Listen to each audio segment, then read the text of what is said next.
ശശിധരൻ അതീവ സുരക്ഷാ ജയിലിൽ നിന്നും ഒരു പ്രതി ജയിൽ ചാടിയിരിക്കുന്നു. അത് പോലീസ് അറിഞ്ഞത് മണിക്കൂറുകൾക്ക് ശേഷം. വളരെയധികം സുരക്ഷാ സംവിധാനങ്ങളുള്ള ഒരു ജയിലിലുണ്ടായ സുരക്ഷാ വീഴ്ച എന്ന് തന്നെ ഇതിനെ പല കോണിൽ നിന്നും ആരോപണങ്ങൾ ഉയരുന്നുണ്ട്. എന്താണ് ഏറ്റവും പുതിയ വിവരങ്ങൾ? ഈ പരിശോധനയെല്ലാം തുടരുകയല്ലേ?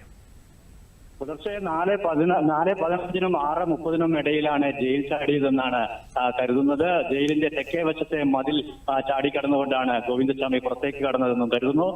ജയിലിനോട് ചേർന്ന് തന്നെ, മതിലിനോട് ചേർന്ന് തന്നെ വലിയ ഒരു 2 മീറ്റർ നീളത്തിലുള്ള ബെഡ്ഷീറ്റ് തൂങ്ങിക്കിടക്കുന്നത് കാണുന്നുണ്ട്. ഇതുവഴിയാണ് ചാടിക്കടന്നത് എന്നാണ് കരുതുന്നത്. അതോടൊപ്പം തന്നെ അല്പം മുൻപ് ഡോഗ് സ്ക്വാഡ് ജയിലിലും അതോടൊപ്പം തന്നെ ജയിൽ ചാടിയെന്ന് കരുതപ്പെടുന്ന സ്ഥലത്തും പരിശോധന നടത്തി.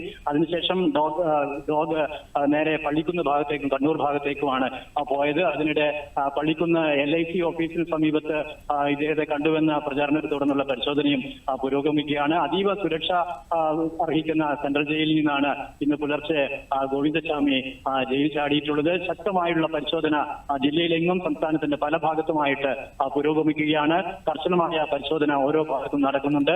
സൂക്ഷ്മമായ പരിശോധന തന്നെയാണ് പല ഭാഗത്തും. ശശിധരൻ ഇടപെടുകയാണ്. ഇപ്പോൾ ഏറ്റവും ഒടുവിൽ ലഭിച്ച വിവരം അനുസരിച്ച് ഗോവിന്ദസ്വാമി പിടിയിലാണെന്നുള്ള ഒരു ചെറിയ അഭ്യൂഹങ്ങളുണ്ട്. അതിലെന്തെങ്കിലും സ്ഥിരീകരണമുണ്ടോ? എന്താണ് വിവരം? അഭ്യൂഹം പരക്കുന്നുണ്ടെങ്കിലും അതിനെ സ്ഥിരീകരിച്ചിട്ടുള്ള റിപ്പോർട്ട് ഇതുവരെ പുറത്തേക്ക് വന്നിട്ടില്ല. എന്നിരുന്നാലും അത്തരത്തിലുള്ള വിവരങ്ങളും പരക്കുന്നുണ്ട്. അത് സംബന്ധിച്ച് ഔദ്യോഗികമായ സ്ഥിരീകരണം ഇതുവരെ ലഭ്യമായിട്ടില്ല. മറ്റൊരു കാര്യം ചോദിക്കേണ്ടത്, ഈ ജയിലിന്റെ മതിലിന് മുന്നിലാണ് ഈ ദേശീയപാത ഉള്ളതെന്ന് മനസ്സിലാക്കുന്നു. നഗരഹൃദയത്തിലാണ് ജയിലുള്ളത്. ഈ മതിലിന് ഏകദേശം 7 മീറ്ററോളം ഉയരമുണ്ട്. അതിന് മുകളിൽ ഇലക്ട്രിക് ഫെൻസിംഗ് ഉണ്ടെന്നും നമുക്കറിയാം. എങ്ങനെയാണ് ഈ പുറത്തുനിന്നുള്ള സഹായമോ അല്ലെങ്കിൽ അകത്തു നിന്നുള്ള സഹായമോ, ഒരു സഹായമില്ലാതെ ഈ ഒരു കൈ മാത്രമുള്ള ഗോവിന്ദസ്വാമി എങ്ങനെയാണ് ഈ ജയിൽ ചാടുന്നതെന്നാണ് ഏറ്റവും പ്രധാനമായിട്ടുള്ളത്. അത്തരത്തിൽ എന്തെങ്കിലും വിശദീകരണങ്ങൾ പോലീസിന്റെ ഭാഗത്തുനിന്ന് ഉണ്ടാവുന്നുണ്ടോ? പ്രധാനപ്പെട്ട ഒരു കാര്യം അത് തന്നെയാണ്. അതായത് കണ്ണൂർ കാസർഗോഡ് ദേശീയപാതയോരത്ത് ചേർന്നാണ് കണ്ണൂർ സെൻട്രൽ ജയിൽ സ്ഥിതി ചെയ്യുന്നത്. 7 മീറ്ററോളം ഉയരത്തുള്ള മതിലും അതിന് മുകളിലായിട്ട് ഫെൻസിംഗും കിടക്കുന്നുണ്ട്.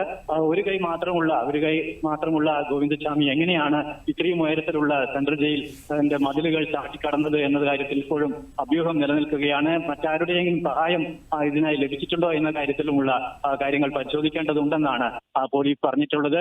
അതുകൊണ്ട് തന്നെ ഇക്കാര്യത്തിലൊക്കെ അഭ്യൂഹം നിലനിൽക്കുകയാണ്.